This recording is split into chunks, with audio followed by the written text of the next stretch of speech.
તો આ તરફ સાળંગપુર ધામમાં પણ હનુમાન જયંતીની ભવ્ય ઉજવણી કરવામાં આવી રહી છે। કષ્ટભંજન દાદાના દરબારમાં ભક્તોનું ઘોડાપુર ઉમટી પડ્યું છે।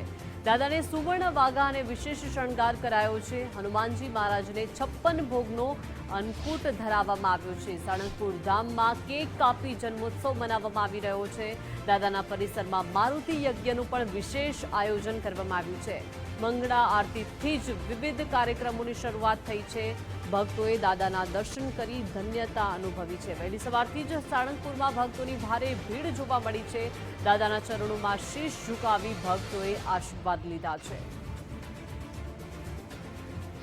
પ્રાગટ્ય દિવસની જે ઉજવણી છે તે ખાસ કરીને સાળંગપુર ધામ ખાતે ઉજવવામાં આવી રહી છે। અત્યારે હાલ ગુજરાત ફર્સ્ટની ટીમ છે યજ્ઞશાળાએ સીધા દ્રશ્યો બતાડવાના પ્રયત્નો કરી રહ્યા છીએ કે 751 જેટલા જે હવનકુંડ છે તેમાં 751 જેટલા જે લોકો છે તે આ હવન જે કુંડ છે તેમાં યજ્ઞમાં ભાગ લીધો છે। સાથે વાત કરીએ તો વિવિધ જે લોકો છે હરિભક્તો છે તેના દ્વારા આજના દિવસે એટલે કે જે મારુતિ યજ્ઞ છે તે મારુતિ યજ્ઞમાં જોડાયા છે। આપણી સાથે ભૂપેન્દ્રસિંહ ચુડાસમા છે તે પણ આપણી સાથે જોડાયા છે। બાપુ, દર વર્ષની જેમ આ વર્ષે પણ હનુમાન જયંતિના પાવન પર્વે દાદાના યજ્ઞમાં ભાગ લીધો, શું કહેશો? હું છેલ્લા 19 વર્ષથી હનુમાન જયંતિની પૂજા કરું છું અને 26 વર્ષથી કાળી ચૌદસની પૂજા કરું છું। કળિયુગમાં જાગતા દેવ કહેવાય છે। તમે સાચા મનથી જે કંઈ માગો છો, પૂજા અર્ચન કરો છો, એ સ્વીકાર કરીને દાદા ઉદાર મનથી આપણને આપે છે।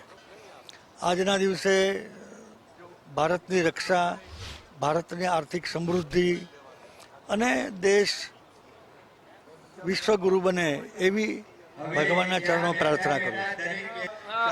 છેલ્લે ગુજરાત ફર્સ્ટના દર્શકોને શું અપીલ કરશો? આજના દિવસની શુભેચ્છા આપશો, શું કહેશો? આજના દિવસની ખૂબ ખૂબ શુભકામનાઓ પાઠવું છું અને હનુમાન દાદા સૌની રક્ષા કરે। ચોક્કસથી આ હતા ભૂપેન્દ્રસિંહ ચુડાસમા કે તે અત્યારે કષ્ટભંજન દેવ ખાતે ચોક્કસથી અહીંયા જે યજ્ઞ છે તે યજ્ઞમાં ભાગ લીધો છે। મારુતિ યજ્ઞમાં ભાગ લઈ અને 751 જેટલા જે હરિભક્તો છે તેઓએ મારુતિ યજ્ઞમાં ભાગ લીધો છે। કેમેરા પર્સન વિજય જાદવની સાથે કુણાલ બારડ, ગુજરાત ફર્સ્ટ, સાળંગપુર।